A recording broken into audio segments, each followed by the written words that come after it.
Empezamos.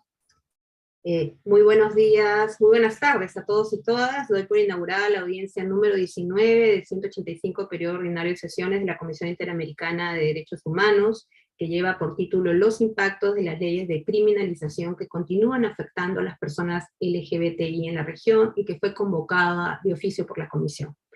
Mi nombre es Yulisa Mantilla Falcón, presidenta de la Comisión Interamericana, y me acompaña la segunda vicepresidenta, la comisionada Margaret M. Macaulay, la comisionada Esmeralda Rosemena de Toritiño y la comisionada Roberta Clark, relatora para los derechos de las personas LGBTI.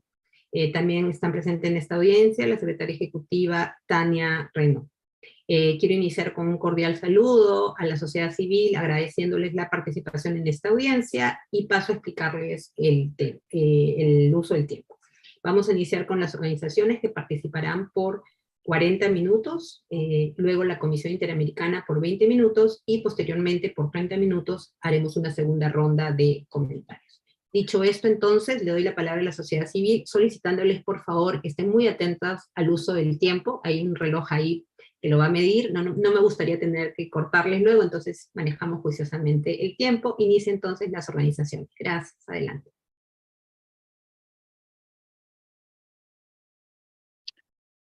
Thank you. Good afternoon. Thank you, Honorable President of the Commission, other commissioners, Secretariat staff, colleagues, good afternoon to you all.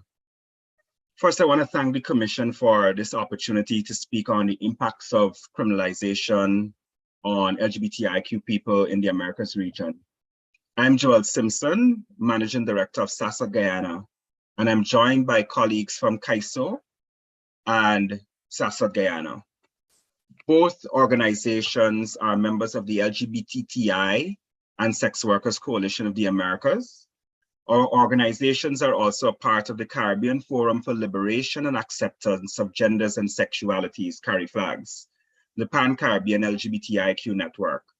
While our presentation will focus on our home countries, Trinidad and Tobago and Guyana, we will take this opportunity to present an overview on the impacts of criminalization in the Caribbean region through recent research findings.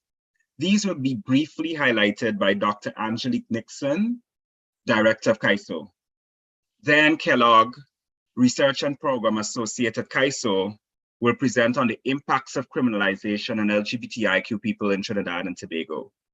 After Kellogg's presentation, SASA Guyana's Human Rights Coordinator, Melina Harris, will present on the situation in our country. Our group of presenters is very happy to answer questions, respond to comments, and engage with the Commission on this very important topic after our very brief presentations. So now I will hand you over to Dr. Angelique Nixon from CAISO. Thank you so much, Joel Simpson, and greetings to everyone on the call. Protocols observed, to all the commissioners. Thank you for this opportunity. I'm going to just briefly share a few of the recent research studies that have been across the Caribbean region to offer some context, in particular for the impacts of violence on LGBTQI+ persons in the region as a result of a lack of protection against discrimination and anti-LGBT+ laws. The recent study in 2021 by Open for Business, called The Economic Case for LGBT+ Inclusion in the Caribbean, focused on 12 countries in the English-speaking Caribbean. This report affirms what we have experienced on the ground across the region, that the challenges that LGBT+ people in the Caribbean confront on a daily basis can be stark. State-sponsored homophobia and transphobia are prevalent, as is social stigma. Some of the key findings of that report, they are numerous, and I encourage you to look at the report as well as the others I will mention today. The countries that decriminalize same-sex acts are likely to benefit from increased labor productivity. And the survey further found that high levels of violence with a diminished capacity to seek justice was very prevalent across the region. And so the report demonstrates the cost of LGBT+ discrimination, exclusion, and violence, and particularly revealing what we know from our work on the ground in civil society, that for many LGBT plus people, violence and exclusion begins in the family, impacts well-being, mental health, social economic status, and opportunities in life. Another report from 2022 titled Discrimination at Every Turn, the experiences of trans and gender diverse people in 11 Caribbean countries by UC Trans and Outright Action International, a survey of 119 trans and gender diverse people, one of the first of its kind, and importantly, including Trinidad and Tobago, Jamaica, the Bahamas, Guyana, Haiti, Barbados, Suriname, Dominican Republic, St. Lucia, Aruba, and Belize. The research findings of this report reveal that trans and gender diverse people face discrimination in education and employment based on gender identity and expression with little legal recourse. A number of the recommendations from this report align with what civil society has been calling for across the region, from extending and enacting anti-discrimination protections, repealing discriminatory laws, and ensuring legal gender identity recognition, among other important calls for training, guidelines, access to healthcare, and so on. And then finally, I want to share a summary of From Fringes to Focus, which is a deep dive into the lived realities of lesbian, bisexual, and queer women and transmasculine persons in 8 Caribbean countries. This another groundbreaking study, the first of its kind to focus on queer, lesbian, bisexual women and transmasculine people. The survey of over 1,000 LBQ and transmasculine people responding to a survey affirmed many key findings and insights commonly reported across civil society, including employment challenges, economic instability, a lack of access to healthcare, and the devastating impacts of stigma and discrimination that continue, and the heightened experiences of violence, both in the family and public spaces, as well as in intimate partnerships. These recent regional studies and research reveal and support what LGBTQI+ organizations and activists have shared in our work and experiences. I offer these overviews to situate the country-specific reports you will now hear, and encourage you to review these findings. They're easily accessible online in terms of these recent reports and will be available in our written report to you. I now am happy to turn over to my colleague, Kellogg Nkimokalam, our Research and Program Associate with CAISO Sex and Gender Justice, who will share insights from our work, particularly through our Wholeness and Justice program over the past 2 years. Kellogg. Thank you, Angelique. Due to the lack of protections afforded to LGBTQ+ people and few avenues for accessible and meaningful redress, CAISO Sex and Gender Justice responds to violations experienced by LGBTQI+ people through its Wholeness and Justice program.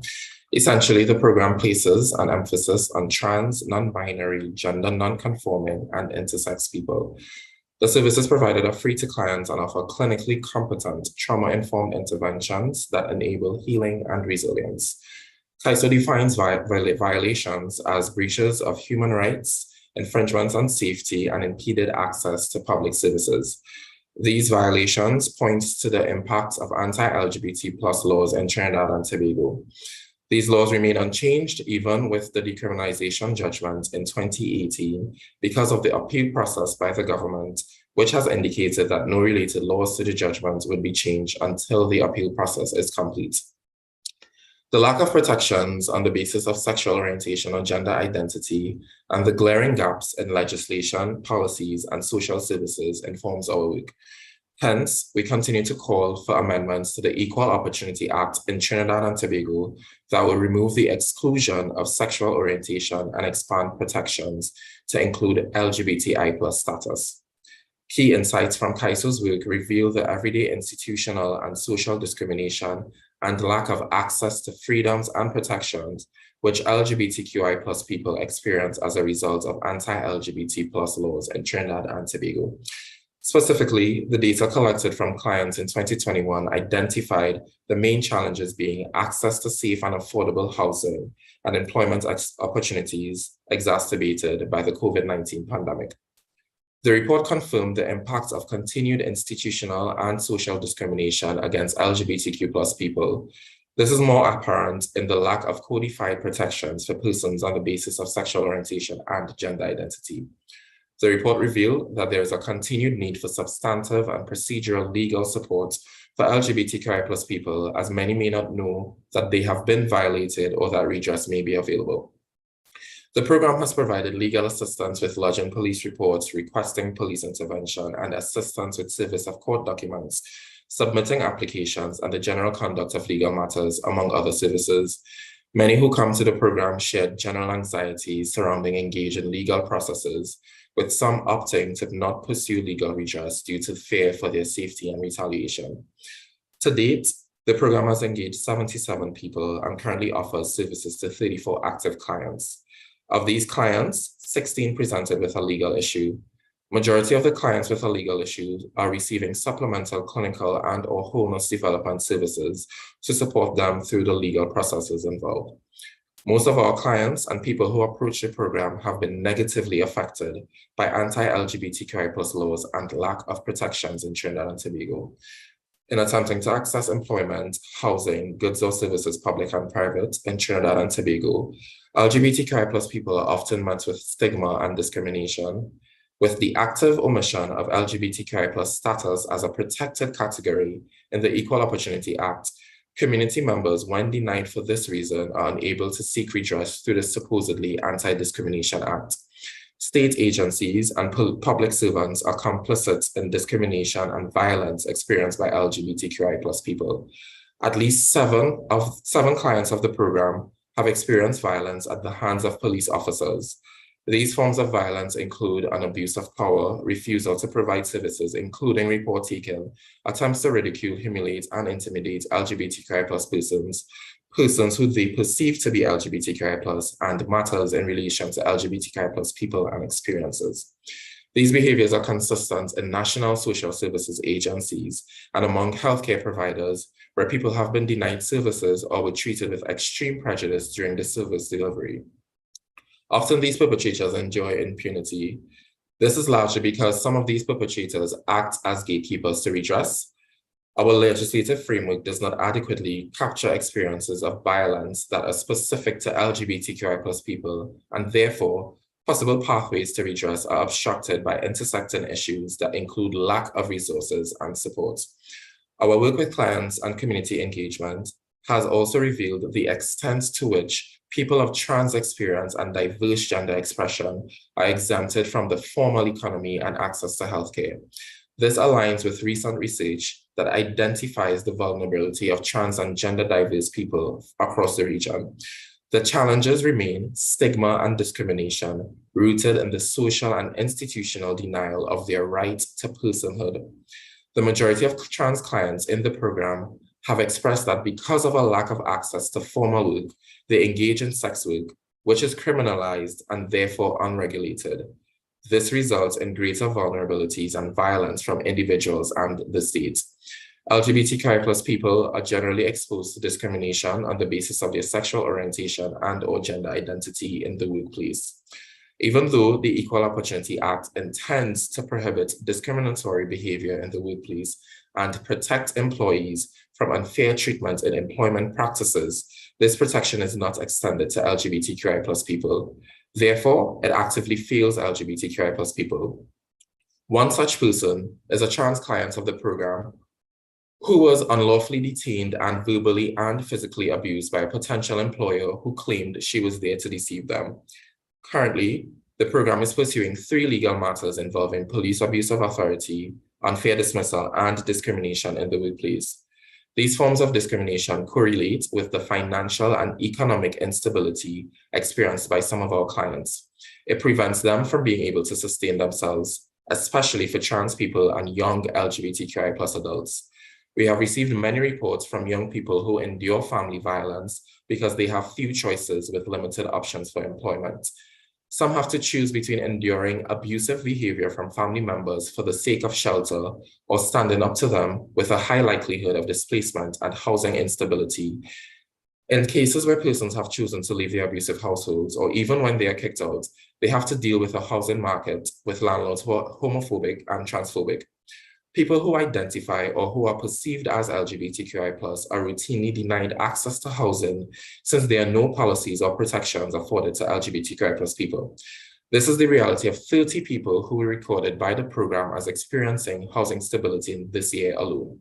The program has had to coordinate responses to this through the provision of food, rental and medical support, social services navigation, and other wholeness development mechanisms.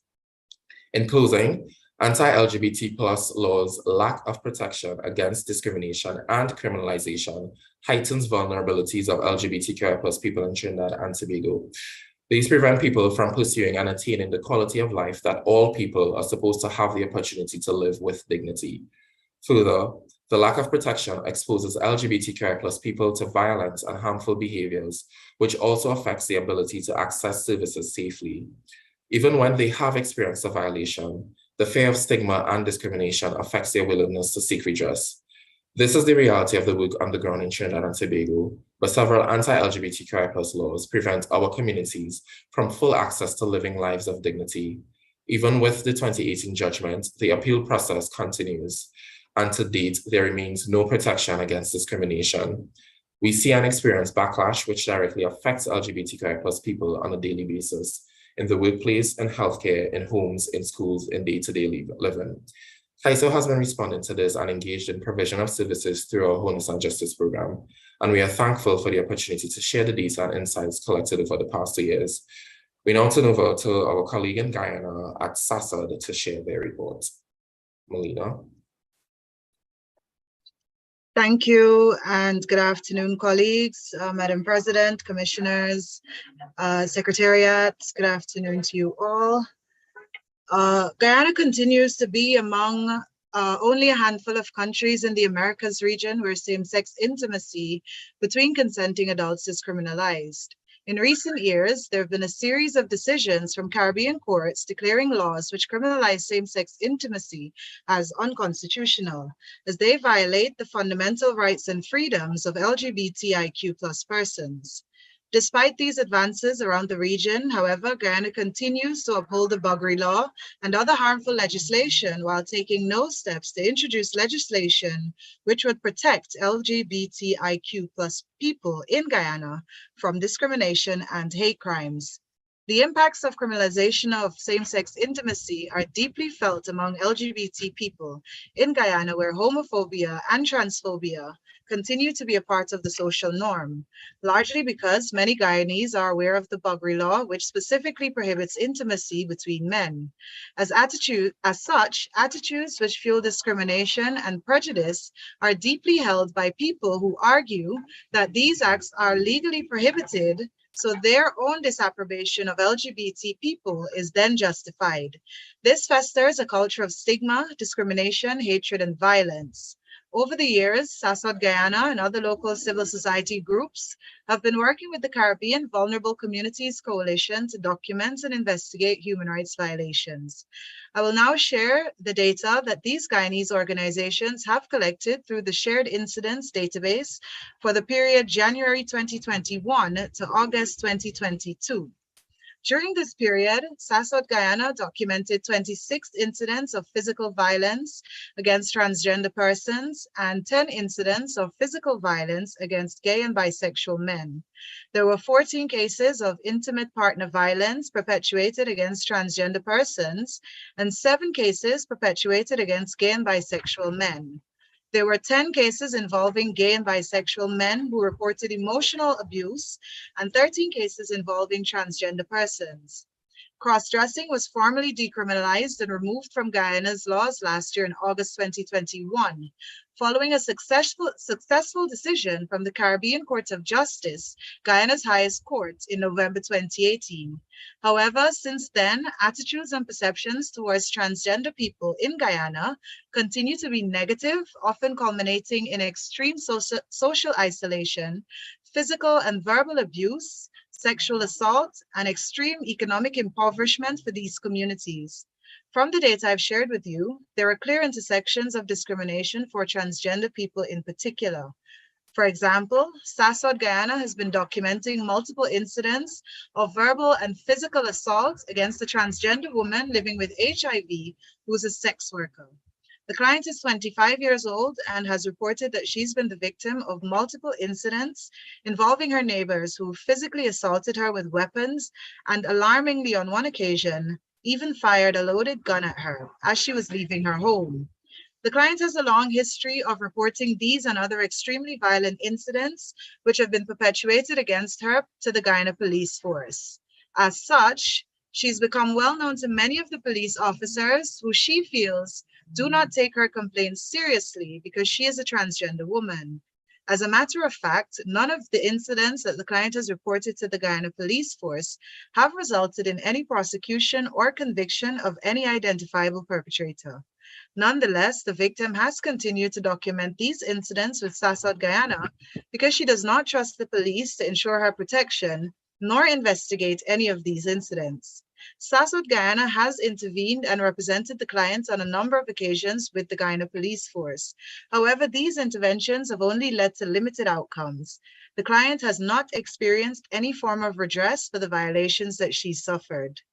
Furthermore, this client's case highlights a crucial link between criminalization and socioeconomic exclusion. The client mentioned above has also made numerous reports to SASOD Guyana regarding a housing dispute with her landlord. According to the client's report, her landlord wanted her to vacate owing to late payments of rent and ongoing disputes between the client and the landlord concerning the client's occupation as a sex worker. The client made a number of reports to the police stating that the landlord had broken into the property and destroyed her belongings. However, nothing was done to prevent the landlord from doing this on multiple occasions. SASOD Guyana intervened and ensured a report was filed with the police and assisted the client in seeking alternative accommodation. Finding appropriate housing for the client had also been a challenge. However, appropriate housing was eventually found and the client was successfully removed from an incredibly hostile living environment. Many of the issues raised by this particular client highlight the impact of criminalization and its relationship with discrimination against LGBT persons in almost all meaningful areas of their lives. For instance, the study by the Georgetown Law Human Rights Institute entitled Trapped, Cycles of Violence Against Lesbian, Gay, Bisexual, Transgender Persons in Guyana, found that stigma and discrimination against LGBT people in Guyana permeated all areas of their lives. According to the study, testimonials gathered from LGBT persons all indicated that they encountered significant barriers to accessing justice. There are issues with access to justice because LGBT persons do not trust the police nor the system to protect them from violence and crime, nor do they approach the police in times of need because they do not believe that the police are likely to act in their best interests, with many fearing that they in turn will be prosecuted because they are LGBT people. These are sentiments often expressed by victims when documenting and reporting human rights violations with SASOD Guyana. The Trapped report also found that much of the violence against LGBT persons is fueled by sociocultural norms and discriminatory laws which reinforce these homophobic and transphobic prejudices. Those discriminatory laws, including the criminalization of same-sex intimacy between consenting adults, fuel further violence by impeding access to justice. Enforcing those laws can also lead to police corruption and prevent victims of human rights violations from reporting crimes motivated by their actual or perceived sexual orientation, gender identity, and expression for fear of being criminalized in return. The social stigma against homosexuality furthered by those laws makes victims reluctant to test existing redress mechanisms, like the Police Complaints Authority and the Police Service Commission. The Trapped report also highlights that this mistrust of essential state services extends to other important areas, such as access to suitable and appropriate healthcare for LGBT populations. According to the study, most of the interviewees reported experiencing significant barriers to accessing public health care because of extreme stigma and discrimination encountered at health facilities in Guyana because of their actual or perceived LGBT status. To conclude, SASAD Guyana wishes to inform the Commission that despite the many examples of human rights violations I've mentioned here today, there are also positive changes that are occurring which indicate that Guyanese society is ready for decriminalization of same-sex intimacy. Recently, SASAD Guyana commissioned a national poll which revealed huge changes in attitudes and perceptions towards LGBT people in Guyana. According to results from the 2022 poll, LGBT acceptance in Guyana has soared since 2013, when the first poll of its kind was conducted by the Caribbean Development Research Services. Over the 9-year period since then, LGBT acceptance increased from 19% to 34.5%. Overall, a total of 72.4% of respondents stated that they accepted or tolerated LGBT persons in the 2022 poll. Notably, hatred of LGBT people has decreased by over 50% from 25% in 2013 to 12% in 2022, which is quite significant.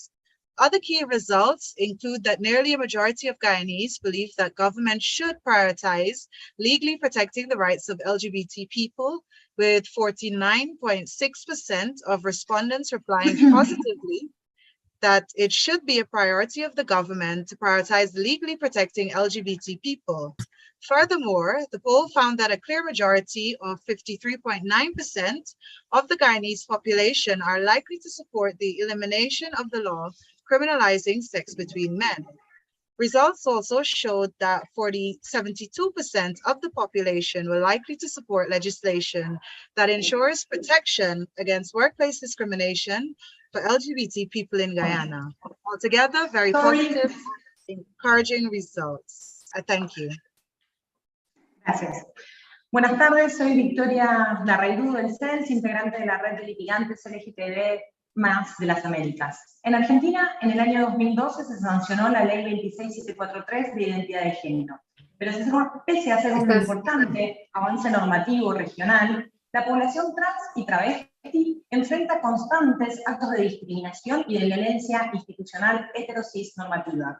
Los delitos de tenencia de drogas para consumo personal y para su venta al consumidor, así como la contravención por la oferta de trabajo sexual en el espacio público, son las principales herramientas que utilizan las policías, muchas veces combinando estas figuras, para motorizar un repertorio de prácticas abusivas sobre esta población en particular.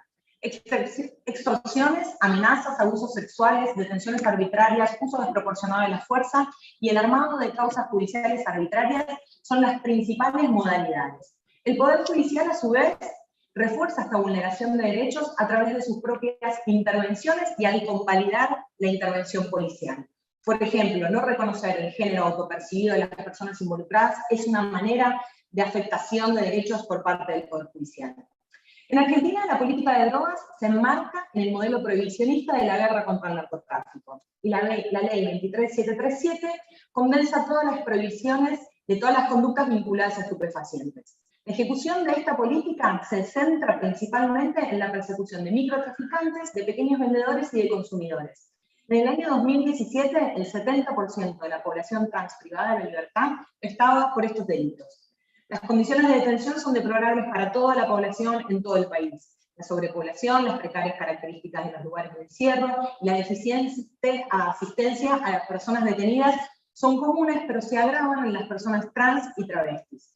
Los malos tratos, los hechos de tortura y los obstáculos para el acceso a la salud adquieren una connotación sexualizada y más extendida sobre una población que está privada de la libertad sin una condena. En el 2020, el 70% de la población trans estaba en esta condición. Este tiempo muchas veces se prolonga por la gran cantidad de casos y además por la falta de infraestructura que hace que, por ejemplo, la realización de un peritaje pueda tardar más de 3 años. Por su parte, el trabajo sexual no está penalizado en el Código Penal, pero sí con multa y con arresto en la mayoría de los códigos contravencionales provinciales. Esto funciona como instrumentos punitivos contra los sectores más vulnerables de la sociedad. Las situaciones de violencia institucional en contexto de persecución al trabajo sexual recaen con mayor fuerza en la población trans y travesti, tal como lo releva un informe realizado por la Asociación de Mujeres Meretrices de Argentina. Es importante remarcar que el trabajo sexual fue históricamente en nuestro país un método de enriquecimiento ilegal de las policías y una excusa para generar las llamadas tareas de control poblacional. Esta situación se agravó aún más en la pandemia. Las personas trans trabajadoras sexuales sufrieron especialmente los controles de las policías y los riesgos asociados por estos, por la necesidad de seguir desarrollando su actividad para subsistir en ese contexto. Muchas gracias. Distinguidas comisionadas, mi nombre es Iván Chanis Barahona, presidente de Fundación Iguales Panamá, integrante de la red de la coalición. Esta es la tercera vez que Fundación Iguales se presenta ante ustedes para denunciar la situación de olvido y discriminación hacia la población LGBTIQ+ de Panamá, hoy sobre las leyes que persisten la criminalización de nuestras vidas y así nuestra separación de los beneficios de un sistema democrático. En diciembre de 2018 y en octubre de 2020 presentamos nuestro caso y hoy reporto ante esta distinguida sala que absolutamente nada ha mejorado en Panamá. Muy por el contrario, hemos retrocedido en el cumplimiento de los estándares interamericanos en materia de derechos humanos. Hoy se nos criminaliza y victimiza más que en 2018. La invisibilización nos criminaliza, perpetúa el estigma, genera violencias y nos aparta del desarrollo social. Como contexto, en Panamá no contamos con una ley de protección ante la discriminación por orientación sexual, identidad o expresión de género.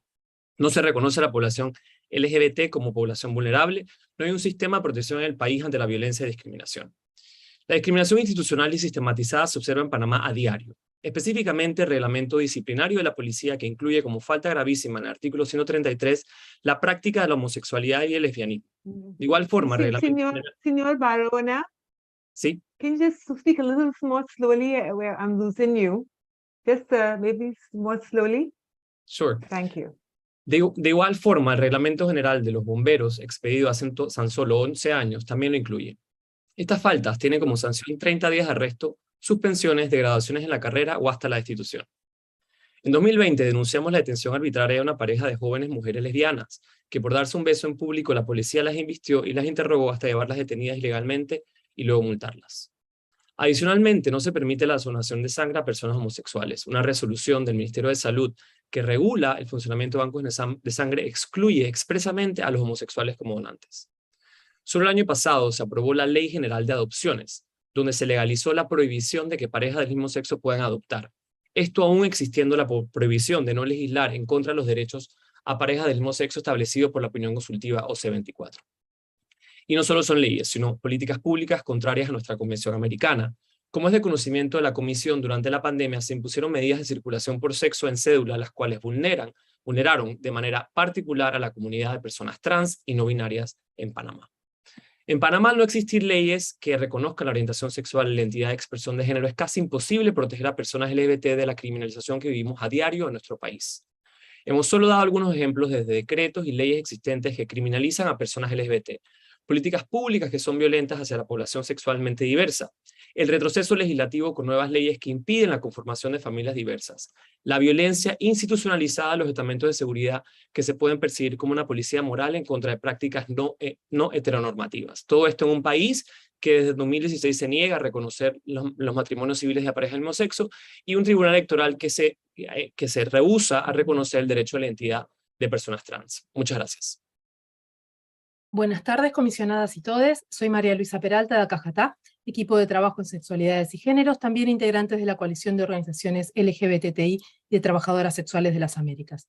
En 2021 se introdujo a la Asamblea Legislativa de Guatemala una iniciativa denominada Ley para garantizar la protección integral de la niñez y adolescencia contra los trastornos de la identidad de género, que prohíbe la difusión de información que haga referencia a la identidad o la expresión de género. En las instituciones educativas se busca prohibir explícitamente que estos temas puedan ser parte de los programas de educación sexual. Las organizaciones trans en Guatemala están en riesgo porque el proyecto está en segunda lectura en el Congreso de la República y en medio de campañas electorales plagadas de discursos de odio y desinformación sobre la educación sexual integral. En cuanto al trabajo sexual, en ningún país de las Américas está regulado a nivel nacional y persisten las violaciones sistemáticas a los derechos de las trabajadoras sexuales.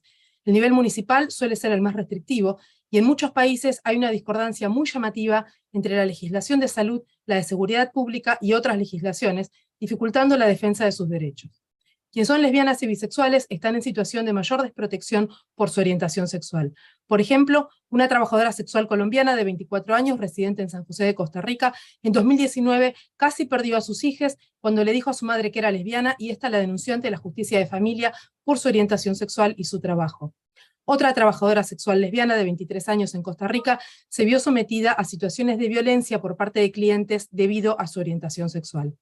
En Argentina, Eva Analía Igui de Jesús es una lesbiana con expresión de género masculina de clase obrera que vive en la provincia de Buenos Aires. En 2016 fue atacada por un grupo de hombres que habitualmente la hostigaban por ser lesbiana. Intentaron una violación en banda para, según dijeron, hacerla mujer. De Jesús se defendió con una navaja, hiriendo mortalmente a uno de ellos. Los demás la abandonaron semi-inconsciente luego de una golpiza feroz. La policía la detuvo sin atención médica. Fue acusada de homicidio, estuvo presa 8 meses y fue liberada en espera del juicio, que se realizó recién en 2022, donde fue absuelta. Nunca se consideró que actuó en legítima defensa. En 2017, en la ciudad de Buenos Aires, un policía intentó detener a Marian Gómez, una lesbiana masculina, que estaba besando a su esposa con la excusa de estar fumando en un lugar prohibido. En 2019 fue condenada a 1 año de prisión por resistencia a la autoridad y lesiones, fallo que fue revocado en 2021. Actualmente, en la ciudad argentina de Necochea, Irina Nochetti está en riesgo de ser llevada a juicio penal por una pintada donde se pregunta ¿dónde está Tehuel?, un joven trans que está desaparecido desde marzo de 2021, cuando ha habido una entrevista laboral. Irina es trabajadora estatal, lesbiana, formadora en educación sexual integral y activista ambiental. Viene sufriendo hostigamiento en su lugar de trabajo, incluyendo la suspensión de los talleres de ESI, la reducción del salario y la precarización. La pintada se realizó en febrero de 2022, durante la Semana de la Marcha del Orgullo, y la única prueba para acusarla es una foto donde aparecen 3 personas de espaldas y no se puede identificar que ella sea la autora. Pierina corre el riesgo de perder su trabajo y es madre de 3 niñas. Para terminar, mencionar que se sigue criminalizando el VIH, lo que consiste en utilizar el estatus VIH positivo de una persona para criminalizar una conducta legal o para aumentar penas. Las leyes que se utilizan para esto socavan los mensajes de salud pública acerca de realizarse el test e iniciar el tratamiento y se aplican incluso si no hay transmisión del virus. Dejan a la población LGTB más vulnerable al estigma y la persecución porque su lenguaje es vago, lo que permite interpretaciones prejuiciosas. Muchas gracias.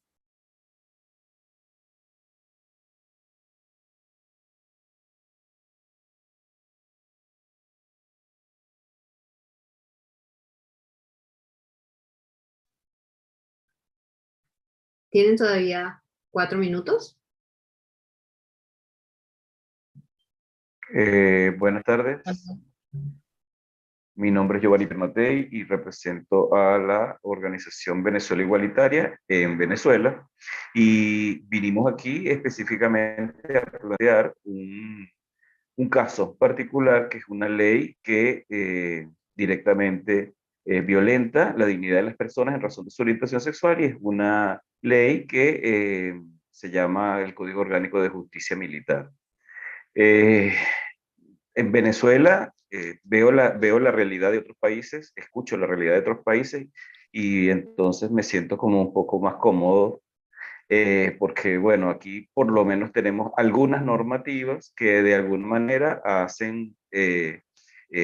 dignifican pues nuestra ciudadanía en el papel, ¿no? Existen algunas leyes como la ley del sector bancario, la ley de arrendamiento, la ley del poder popular. De hecho, en nuestra Constitución, gracias a una sentencia del Tribunal Supremo de Justicia, la sentencia 190 del año 2008, se protege explícitamente la orientación sexual como uno de los supuestos de no discriminación del artículo 21 constitucional. Sin embargo, a pesar de ello, existe el artículo 565 del Código Orgánico de Justicia Militar, que explica explícitamente que el oficial que cometa actos que lo afrenten o rebajen a su dignidad o que permita tales actos sin tratar de impedirlo por los medios autorizados por la ley, será penado con prisión de 1 a 3 años y será separado de las Fuerzas Armadas. La misma pena se aplicará a todo militar que cometa actos sensuales contra natura. Tomemos en cuenta que la expresión contra natura es la que se utiliza para tratar casos de relaciones consensuadas entre oficiales de las Fuerzas Armadas que sean homosexuales, ¿no? Esto está inscrito en un libro, en el libro segundo, título 3, de las diversas especies de delito, incluso en una en el capítulo 4 de la cobardía y otros delitos contra el decoro militar. Por lo tanto, la homosexualidad está siendo considerada como un acto de cobardía y es falta al decoro militar.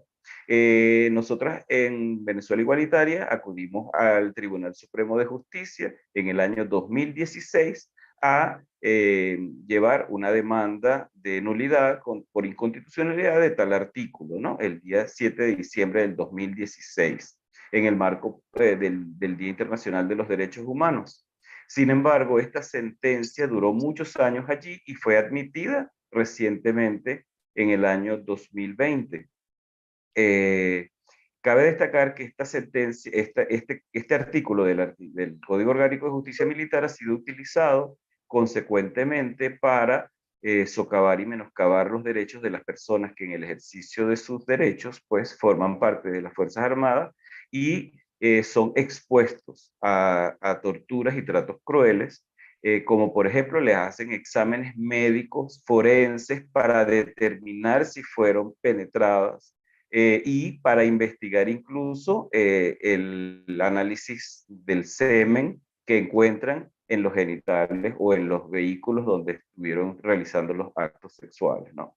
Se expone en las sentencias, por ser sentencias públicas, se expone la identidad de estas personas, su dirección, su ubicación, ¿no?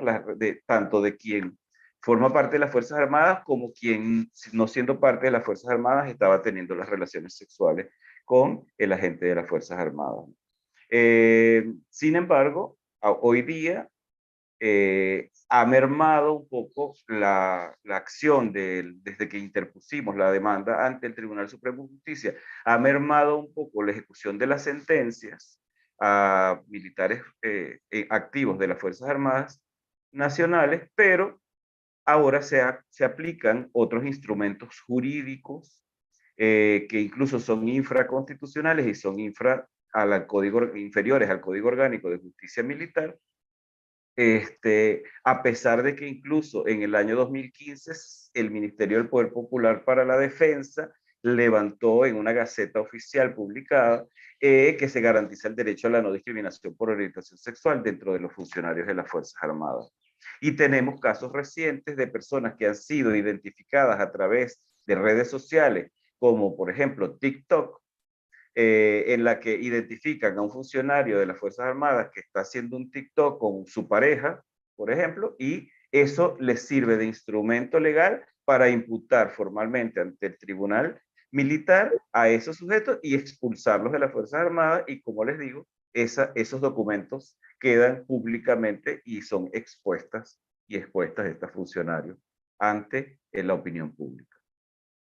Muchas gracias. Muchas gracias a la sociedad civil por su participación.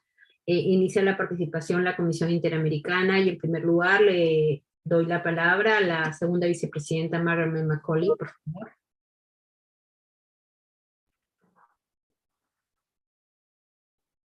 Thank you, Madam President. I had hoped that you would go first to the rapporteur on LGBTI.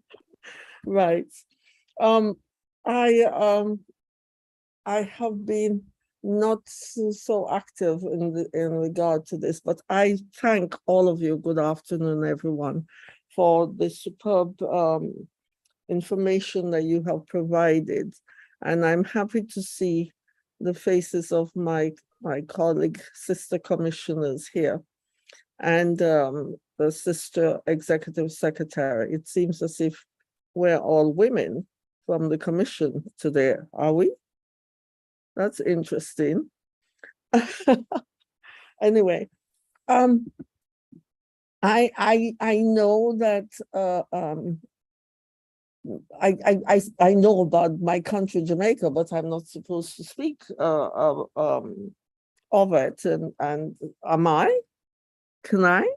About the laws? Como es una audiencia regional, quizás podemos hacer referencias regionales, comisionada, a los temas de general. Well, the thing is, I cannot really make regional references. I do know we traditionally we've had a serious problem in the Caribbean But another thing which I do know is that over the years, even the countries which were the most dangerous to life and limb of persons of the LGBTI communities are not in that position as much in the Caribbean today. So therefore, there seems to be what I call a growing up process in the attitudes of society and societies in the Caribbean countries towards persons of the LGBTI communities, and which gives one a hope. And when I heard the statistical percentages from Guyana, from Melanie, I was filled with a lot of hope in relation to that. And I wanted to ask whether they have been, the processes and works and lobbyings and all that they've been doing in Guyana has been shared with other Caribbean countries.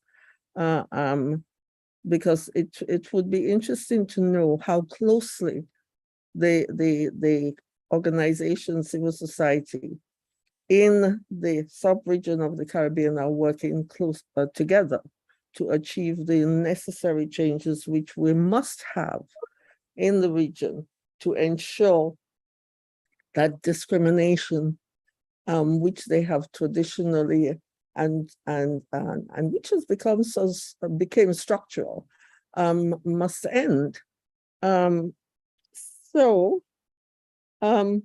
I know that our laws are very archaic and remain so. The language one finds rather embarrassing when one reads the provisions of the acts. And that is one means that one can use to lobby for amendments, at least, to the laws, and also to convince members of the judiciary who are forward-looking that perhaps even merely making comments from the bench when there are cases before them would assist. There are not as many cases in some countries as there were before, in some not at all. And one wonders whether the police themselves have taken a more mature attitude and a more human rights position in relation to these archaic offenses in law books. I think the question I really would like to know is how closely the civil societies in the region, the sub-region, and in the larger region of the Americas are working together to move the agenda forward for equality and proper access to justice and a true equal society for all. Thank you. Muchas gracias, comisionada Macaulay. Y siguiendo el protocolo que tenemos en la comisión, le voy a dar la palabra a la comisionada Esmeralda Rosemena.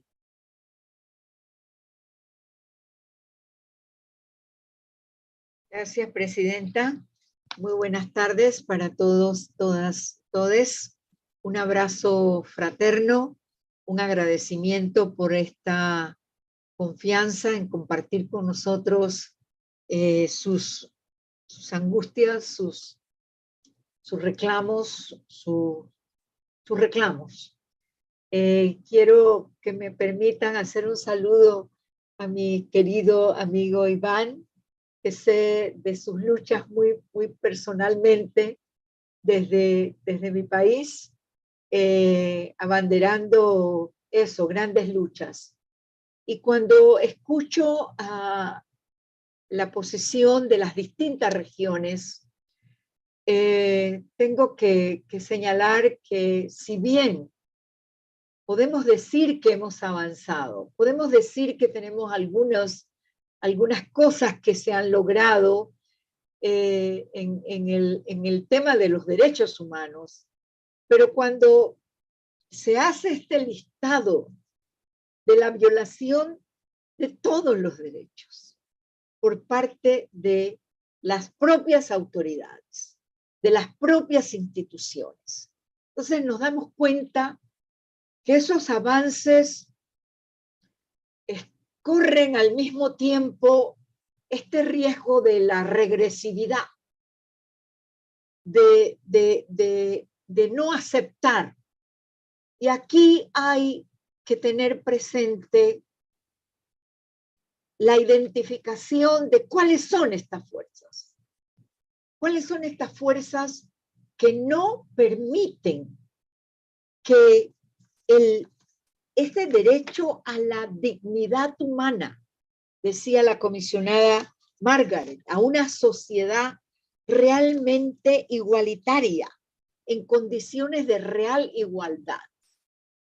O sea, ¿cuáles son esas fuerzas y qué podemos hacer? ¿Cuáles son nuestras argumentaciones que tenemos que utilizar para confrontar esas posiciones de impedir este avance en materia de una real igualdad? Del derecho que estamos hablando es el derecho a la igualdad. Y en este derecho no puede haber absolutamente ningún elemento que se utilice para eso, mucho menos las leyes, mucho menos el orden jurídico o el orden institucional de un país para efectivamente colocar a el grupo, al colectivo humano de las personas LGBTIQ+. Había un I que quería saber porque me quedé como un poco confundida con la expresión LGTBQI+, pero podemos mirarlo con el detalle.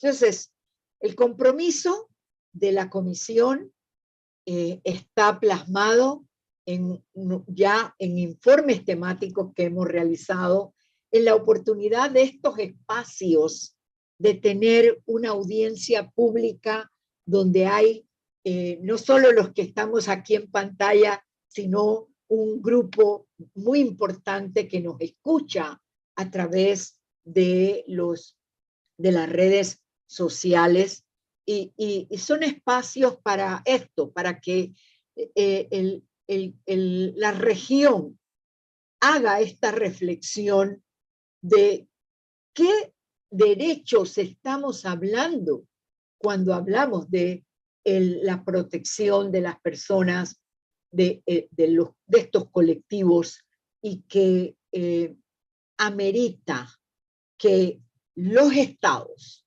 hagan esta revisión de sus normas, adecuándolas precisamente al cumplimiento de los tratados de derechos humanos que han ratificado. Creo que nuestro argumento tiene que ser: yo no hablo de grupos conservadores, yo hablo de grupos antiderechos. Yo hablo de grupos que desconocen precisamente lo que en muchas oportunidades nuestras propias creencias religiosas de lo que nos hablan es eso, de la igualdad, de reconocer al otro en toda su dignidad, sin ningún tipo de exclusión o discriminación. Entonces tenemos que preparar los argumentos de la protección de la dignidad de todos los seres humanos, como una responsabilidad en el cumplimiento de los tratados y los convenios internacionales en esta materia. Mi compromiso de acompañarles siempre y estar junto a ustedes en esta lucha. Gracias, Presidenta. Gracias, comisionada. Le doy la palabra a la comisionada Roberta Clark, relatora del LGTB.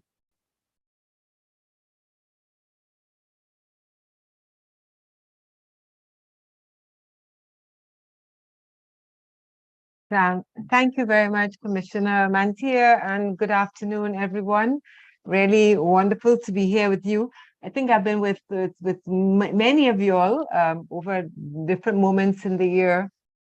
This is my first year as a commissioner and also as the rapporteur for the rights of LGBTI persons. And I was last in Guyana with Joel and Melina. So I'm just happy to be with you all together.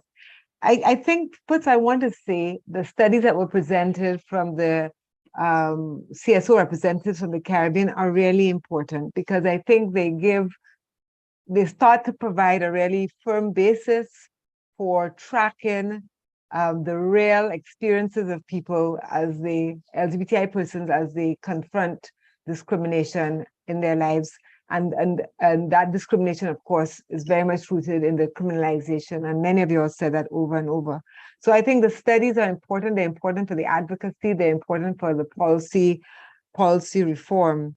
And also making the connections that discrimination leads to violence, but also leads to other kinds of harm, economic exclusion that you spoke about, discrimination on the basis of in accommodation. I think a lot of people don't think about that. You know, they're stuck in a kind of a space of thinking about sexuality, which of course is important, but they're not thinking about all the other impacts in the lives of LGBTI persons. So to be able to make those impacts really clear and grounded in evidence is important. And the thing about studies also really important is that they break silence.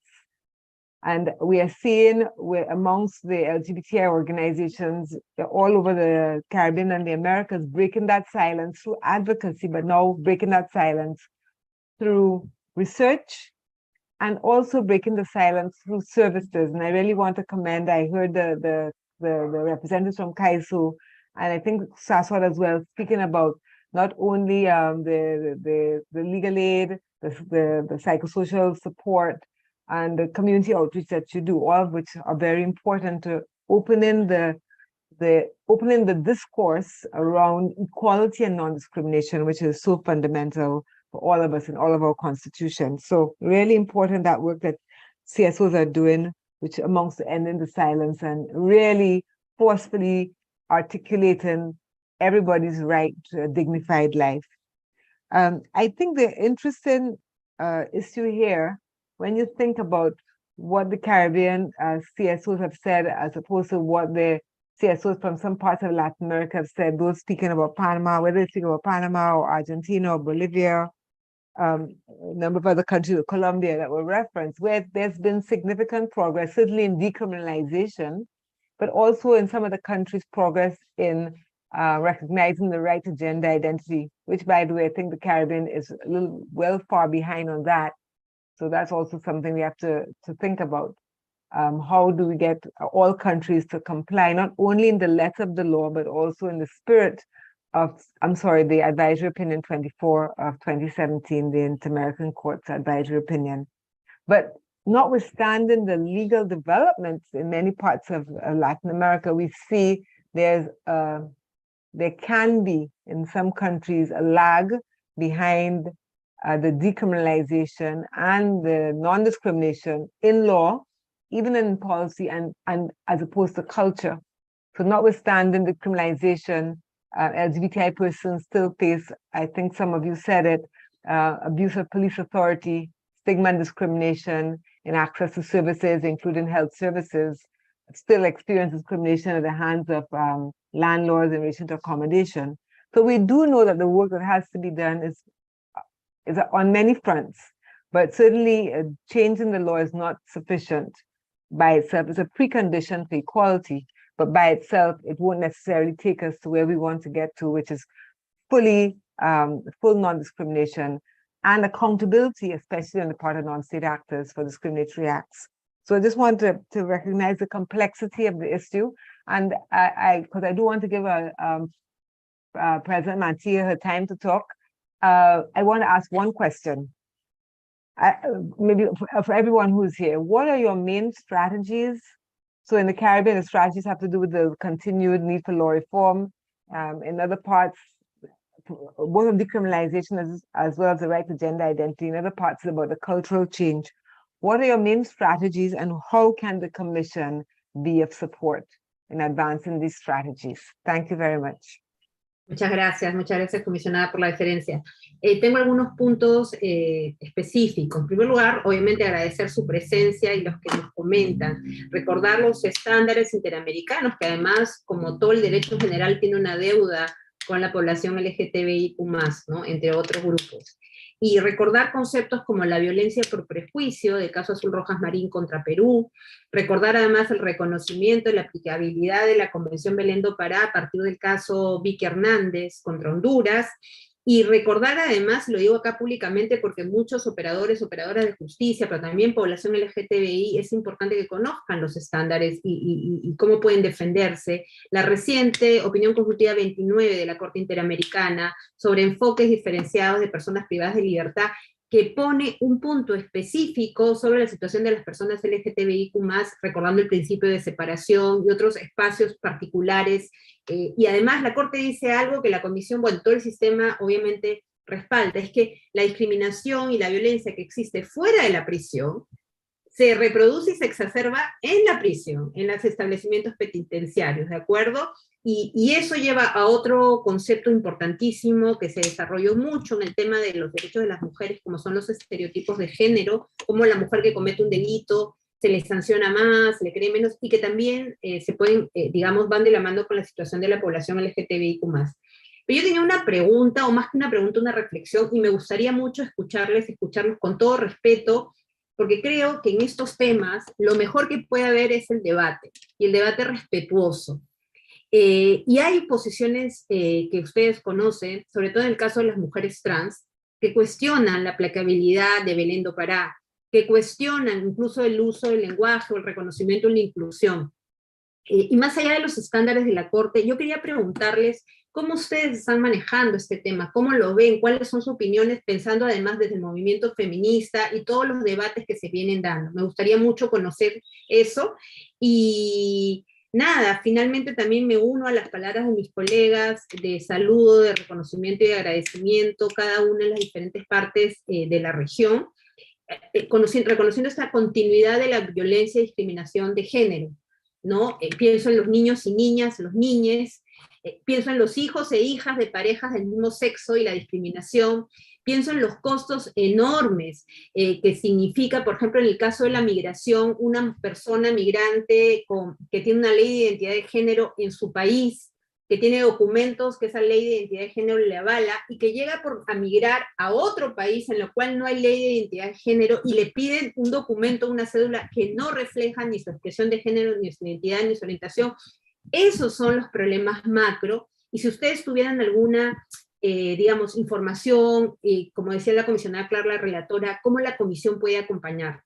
Le voy a dar a la secretaria ejecutiva que me pidió un tiempito para hacer alguna pregunta. Tenemos tiempo y podemos coger un minuto o dos del cierre, si te parece. Gracias, Presidenta, y muy buenas tardes a todas. Yo realmente quiero agradecerles la información que nos han brindado, pero también el activismo, la incidencia que hacen, porque lo que nos traen en esta audiencia es hacer visible y patente cómo la categoría sexo está en constante renovación, y en cambio el orden jurídico no se renueva y no sabe cómo renovarse y garantizar derechos. La norma jurídica se enfrenta casi siempre al reto de reconocer o de no reconocer una diversidad sexual que no conoce, y a mí me parece que lo que ustedes traen a la mesa es cómo la interseccionalidad y la interdependencia de derechos en el no reconocimiento de esas normas jurídicas, o aun cuando la norma jurídica reconoce, cómo el contexto cultural hace el no reconocimiento de algunos derechos.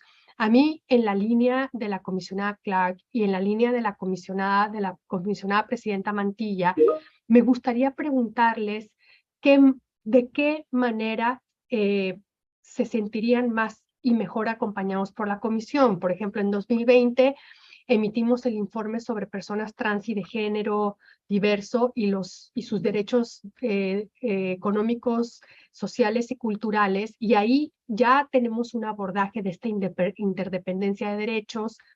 Hacemos estas audiencias que también son un momento de conversación y de diálogo, pero Estamos pendientes también de la cartera de peticiones y casos, de medidas cautelares, pero también nos gustaría saber y conocer sus estrategias de incidencia para conocer la mejor manera que podemos seguir acompañando. Muchas gracias, Presidenta.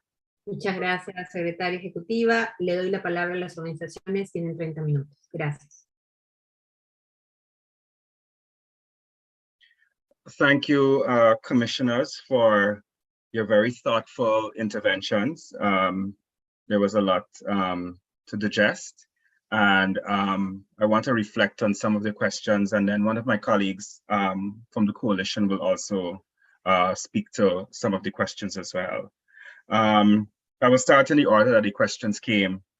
With respect to the question from Commissioner Macaulay, in addition to working at the Americas level as a coalition of LGBTI and sex workers organizations since 2007, heavily around what our regional strategies should be, we have the opportunity, particularly when we gather in person around the OAS General Assemblies, to learn from each other's strategies, to learn from different parts of the region. And that's an important space for us to learn from our colleagues from Latin America about what the strategies that they're using there and how effective those can be. Particularly when it comes to the issue of legal recognition of gender identity, there are very good lessons to be learned from countries like Argentina and Chile. And those are the countries that we in the Caribbean are looking to for good practices, for good models when it comes to those particular issues, at least at the Americas region. But in addition to that, in the Caribbean sub-region, if you will, there's a very active pan-Caribbean network that's called Carry Flags, the Caribbean Forum for Liberation and Acceptance of Genders and Sexualities. And Carry Flags plays a key role, particularly in helping to develop activist capacity. Its flagship program is a leadership academy, which it has been running for the last few years, bringing activists together pre-pandemic in person for training on advocacy, on strategy, and that kind of learning. And that has been an important part of sustaining our movements in the regions as we develop younger activists and expose younger activists to training that many of the older activists didn't get. They just kind of jumped into it. So that's been a very important part of our sustainability as a Caribbean movement and how we develop youth activists and their capacity to engage around these issues.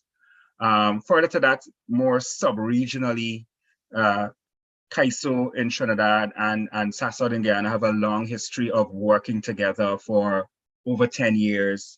When the polls that we spoke about, the first ones done in our countries, were done together by the Caribbean Research Development Institute in Trinidad and Tobago, Guyana, and Barbados. And we were able to do a second poll 9 years later this year. And I know that CAISO is looking to do another poll, at least by next year, 10 years later, to see where they are on public attitudes. So there's a great deal of cooperation and working together, both at the hemispheric level, at the Caribbean regional level, and even sub-regionally among other groups. There are other sub-regional organizations that exist, particularly ECADE, which works particularly among the smaller states in the Eastern Caribbean. And it is through that kind of collaboration and cooperation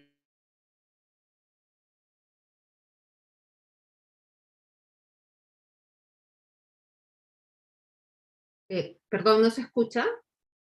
Tenemos un problema de audio, no sé qué pasó. Oh, I'm sorry. I'm not sure what to do. Is it any better?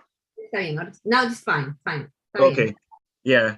I was saying that some of this sub-regional organizing has been very effective in resulting in decriminalization through the courts, particularly in Antigua and St. Lucia. And that was born out of a sub-regional strategy developed by ECADE, where cases were launched in 5 Eastern Caribbean states, including Barbados, a couple of years ago. In terms of the question that Commissioner Clark asked about our strategies and what role the Commission can play. I think in particular, from our perspective in the English-speaking Caribbean, the relevant strategies that we can engage with the Commission and work with the Commission around are threefold. Public education is very critical. We've been able to achieve the progress and improvement of attitudes that my colleague Melina spoke about over the last years because of a great investment in educating the public to change norms through lots of public education projects and campaigns, reaching people on mass media, social media, house-to-house engagements, going into communities and having conversations with people. It's taken time, but it shows that change is possible with the investment of time and resources, and the investment in education is useful. And we see that in our context, that investment has resulted in significant shifts in public opinion, way ahead of the laws that we have. And we're, of course, using that data, which we've only launched on the 28th of September, so exactly a month today, to engage policymakers and on that. And as soon as our parliament reconvenes, this is something that we intend to bring to our attention of our parliament, which has been on a recess for the past month or so. So I think public education is an important part of it. And a big part of that is that we also recognize that the state has a responsibility. Human rights education is a state responsibility. And the state has massive resources for human rights education at its disposal. State media, in my context, in my country, means the state has lots of radio stations, a television station that covers most of the country, more of the country than any private radio station, any private television station covers, sorry. A national newspaper. All of these are resources that the state can use, that the state can lend towards public education efforts. And I think the Commission engaged in the state to also recognize that human rights education is really the state responsibility and not the responsibility of civil society, can convince the state to come on board and work with us on public education.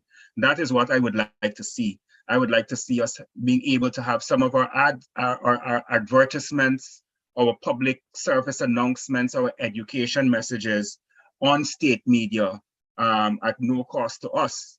The state must also make investments in human rights education, and I think that will take some convincing. And I think the Commission is poised to engage with state actors on coming on board with supporting public education in this regard.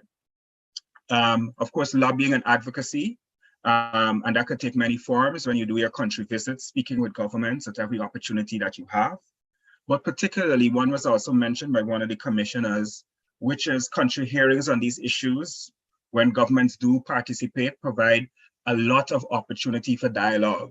And that was something that in Guyana, we have benefited from state hearings, public country hearings, particularly between 2013 and 2019 or so, having hearings in 2013, 2015, 2017, and then 2019, every 2 years. And in fact, to the point where the last hearing, the government didn't participate, the previous administration didn't participate, but put out a very controversial statement saying that the laws criminalizing same-sex intimacy should go to a referendum.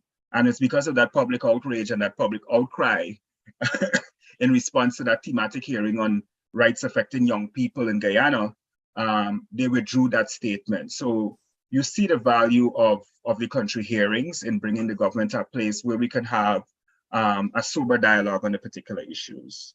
So I think those are the key areas in which the Commission can work with us to really engage the state to advance these efforts against criminalization.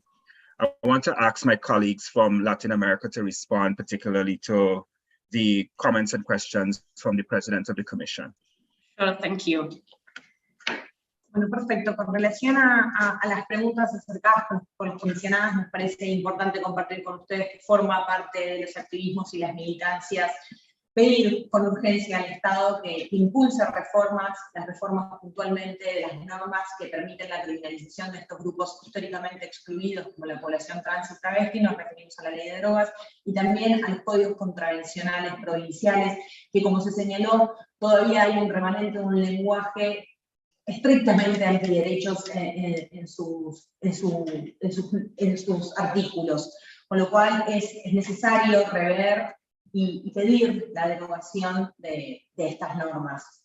Por otra parte, y algo que también entendemos que la Comisión puede colaborar, es a la generación de información que produce el Estado acerca de la intervención policial y judicial de la población trans y travesti, porque esta falta de información justamente profundiza la invisibilización de las afectaciones de derechos que sufre esta población. Y entonces consideramos que para pensar en la construcción de una sociedad con perspectiva de derechos, el Estado tiene que generar y publicar información estadística oficial que permita ver de una manera ampliada las formas de diversidad sexual y cómo intervienen las policías y el sistema de justicia.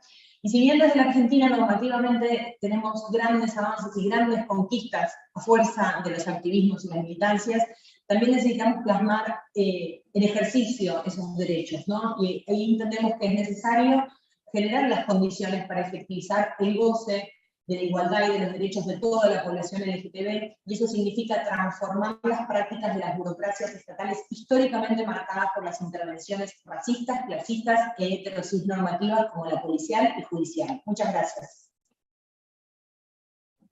Muchas gracias de nuevo por el espacio. A la pregunta de la comisionada Clark sobre las estrategias, bueno, en Panamá y en muchos países, sobre todo en Centroamérica, tratamos de hacer todo, tanto desde campañas nacionales para sensibilización, como litigio estratégico en diferentes espacios, participación política, apostando sobre todo a un cambio social, que es lo más difícil, ¿no?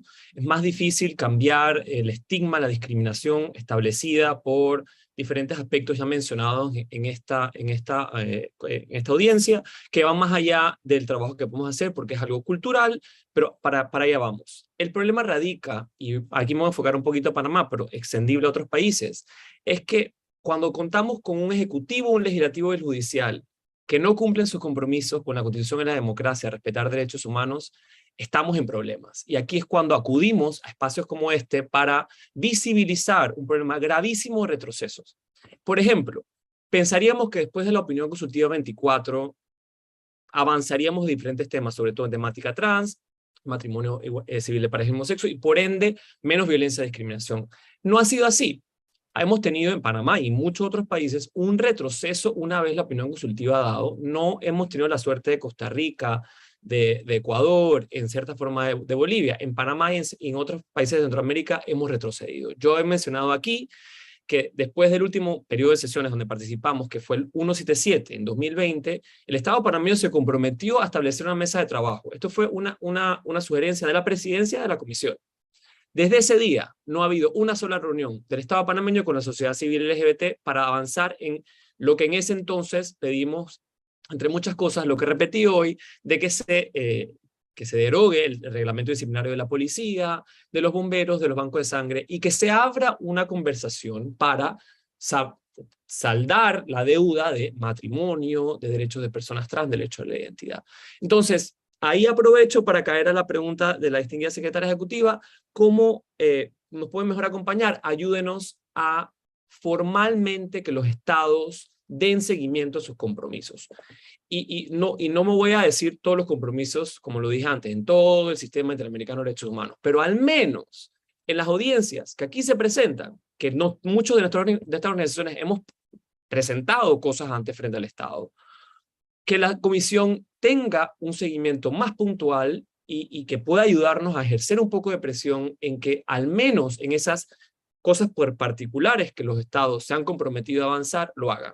Me parece una burla que hemos venido 3 veces y el Estado panameño no ha avanzado en absolutamente nada desde 2018. Ese sería mi aporte. Muchísimas gracias por el espacio, nada más. Bueno, y en relación a lo que planteaba la presidenta Mantilla sobre estos grupos que se oponen a que se utilicen convenciones como Belén do Pará, en relación a las mujeres trans, para nosotros es un tema extremadamente preocupante porque estamos hablando muchas veces de organizaciones y personas feministas, muchas veces con mucho reconocimiento, que terminan confluyendo junto con los grupos que también nosotros llamamos antiderechos, porque en definitiva es lo que están haciendo, buscando supresión de derechos. Estos grupos que llamamos transexcluyentes en general hablan de cosas como el borrado de las mujeres, con una concepción primero equivocada de dónde está viniendo la opresión de las mujeres. Entonces, parece que fueran las personas trans y no el patriarcado, no la distribución desigual de poder, oportunidades y privilegios en el patriarcado, lo que oprime a las mujeres y lo que impacta sobre sus vidas. Hay un pensamiento esencialista ahí al nombrar como mujeres solamente a las mujeres cis, y hay además esta idea de que los derechos fueran de suma cero, que reconocer derechos para unas personas implicara negárselos a otras. Y además, últimamente vienen utilizando esta expresión de derechos basados en el sexo. Y queremos señalar que eso es contrario a la idea de universalidad de los derechos humanos. Los derechos humanos son iguales para todo el mundo, sin distinciones, no están basados en el sexo ni en nada, y en todo caso luego las violaciones de derechos humanos, la vulnerabilidad está diferenciada por una cantidad de situaciones de vida, ¿verdad? Y en ese sentido, justamente, las personas trans encuentran gravísimas vulneraciones a sus derechos humanos fundamentales que se manifiestan en el caso de las mujeres trans, tal como se vio en el caso de Vicky Hernández, ¿no? Una extrema crueldad, porque no solo hay muertes, sino que hay torturas y modos de matar extremadamente crueles, ¿no? En el caso de los hombres trans y las transmasculinidades, la crueldad aparece muchas veces como violencia sexual, asesinatos, pero también mucha violencia sexual, además, por supuesto, de la exclusión estructural de los derechos económicos, sociales y culturales. Además, las poblaciones transmasculinas son, dentro del gran colectivo LGTB, probablemente una de las más postergadas, menos visibilizadas. Por eso nuestra coalición viene pidiendo una audiencia específica para hablar de transmasculinidades, y en la pregunta sobre cómo acompañar, quizás un poco eso, ¿no? Priorizar. Nosotros presentamos muchos temas, pero incluso dentro de nuestros propios temas sabemos que algunos tienen un poco más de urgencia o han tenido menos atención que otros temas. Las transmasculinidades necesitan que les dediquemos un poco de foco y de priorización ahí. Y en el caso de las niñas trans, la crueldad también es extrema.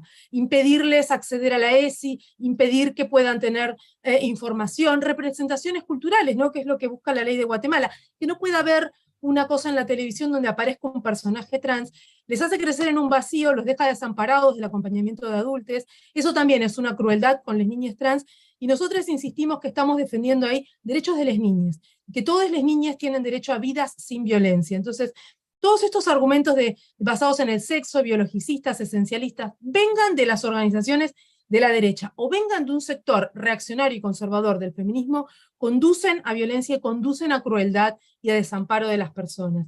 Y por último, también para cerrar, retomar un poco en esto de cómo acompañar, repetir lo que mencionamos en relación al Poder Judicial, porque hablamos mucho de legislación y políticas públicas.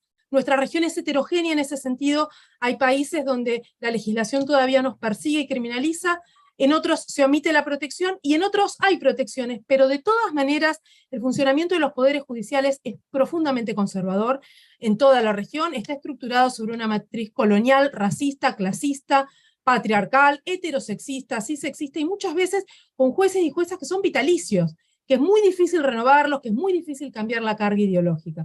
Entonces, hacer una mirada sobre el sistema judicial, hacer más formación ahí, habilitar también que haya una mayor rendición de cuentas y un trabajo sobre el Poder Judicial. Bueno, cierro acá para dejar un poco de tiempo al compañero. Muchas gracias. Bueno, buenas tardes nuevamente. Estrategias, cuando nos preguntan por estrategias. Bueno, Venezuela Igualitaria ha trabajado en todos los capítulos y en todas las instancias posibles nacionalmente, ¿no? Hemos actuado ante la Asamblea Nacional, específicamente con respecto al tema del matrimonio igualitario, con respecto al tema de la identidad de género y con respecto a la demanda que nos trajo a esta audiencia el artículo 565 del Código Orgánico de Justicia Militar. Hubo la oportunidad, de hecho, el año pasado se discutió en la Asamblea Nacional una reforma al Código Orgánico de Justicia Militar y intentamos hacer incidencia para que esta modificación fuera planteada, de hecho, y esto no ocurrió. Bueno, entonces, como les decía, agotando las instancias aquí, llegamos incluso al Tribunal Supremo de Justicia, que es el máximo órgano en su sala constitucional, intérprete de la Constitución, y sin embargo esto no ha ocurrido. Entonces nuestra estrategia es que, a pesar de que sabemos que Venezuela ha denunciado su participación en la Corte Interamericana de los Derechos Humanos hace algunos años, y que por esta situación sabemos que las decisiones de esta Corte pudieran no ser vinculantes para Venezuela. Incluso el que estemos participando hoy día en esta audiencia pudiera significar que comiencen a hacer persecuciones a nuestra organización, que hasta ahora ha sido una de las organizaciones más respetadas dentro del espacio político venezolano. Pero bueno, nuestro compromiso con nuestra población LGBTI es tan alto que no nos importa lo que se venga, que al final nuestra estrategia en este momento es, bueno, saber de qué manera la Corte Interamericana pudiera actuar y apoyarnos ya en contextos internacionales, porque como les dije, esta sería nuestra primera actuación fuera del país. Muchas gracias. Muchísimas gracias todos, todas y todes. Vamos llegando al fin de la audiencia. Y quería agradecer, como siempre digo, no solo su presencia hoy, y recordando sobre todo lo que, escuchando con mucha atención lo que decía Giovanni, sino por su lucha diaria, ¿no? Ustedes ahora han tenido este espacio, pero lo que ustedes hacen es, desde sus propias historias y desde el acompañamiento a otras personas de la comunidad LGTBIQ+, es también poner en riesgo sus propias vidas en muchos casos, ¿no? Pero creo que también es parte de la propia historia de vida lo que les hace venir aquí. Yo quería recordar lo que dijo la Corte Interamericana, que ya sé que muchos de ustedes lo saben, pero como esta audiencia se transmite abiertamente, en el caso de Azul Rojas Marín, la Corte dijo: la violencia contra las personas LGBTI es basada en prejuicios, percepciones generalmente negativas hacia aquellas personas o situaciones que resultan ajenas o diferentes. En el caso de las personas LGBTI se refiere a prejuicios basados en la orientación sexual, identidad o expresión de género. Este tipo de violencia puede ser impulsada por el deseo de castigar a quienes se considera que desafían las normas de género. Lo ha dicho la Corte, es claramente, y la Comisión sin duda lo suscribe. Entonces, vamos a seguir trabajando. Gracias además por esta franco diálogo. La Comisión tiene mucho también que reflexionar, que trabajar, que seguir en el cumplimiento de nuestros estándares. Y yo también nuevamente me quedé pensando cuando escuchaba a Giovanni, cuando nos hablaba de este delito contra el decoro militar, delito de cobardía. Y yo creo que no puede haber nada más valiente que luchar por los derechos, por ser quien uno es. O sea, de cobardía nada. Hay una valentía enorme que la Comisión respeta, se les abraza, se les acompaña. Gracias enormes por lo que hacen, y gracias porque cada uno de ustedes tiene un niño o una niña que se desarrolló, que sufrió, que se tuvo que enfrentar, y que a lo mejor no tuvo el acompañamiento que ahora ustedes están dando. Así que este mensaje es para ustedes desde la Comisión Interamericana, y a todas las personas de la comunidad, y a todos los niños, niñas que puedan ver este video. Los derechos humanos, la dignidad, no dependen ni de la orientación sexual, ni de la expresión de género, ni de nada más que de esa esencia que tenemos. Eso la Comisión lo reivindica. Expreso nuevamente mi agradecimiento, y como he dicho, y no me cansaré de repetir, un profundo, profundo respeto por esa lucha que están dando, porque cada estándar, porque cada caso, audiencia, sentencia se logra con la vida, con la sangre, con el dolor y las lágrimas que ustedes han puesto. Así que muchísimas gracias. Declaro cerrada esta audiencia y nos veremos muy pronto. Hasta luego. Gracias. Gracias. Gracias a todos y a todas. Thank you. Have a good Gracias. weekend and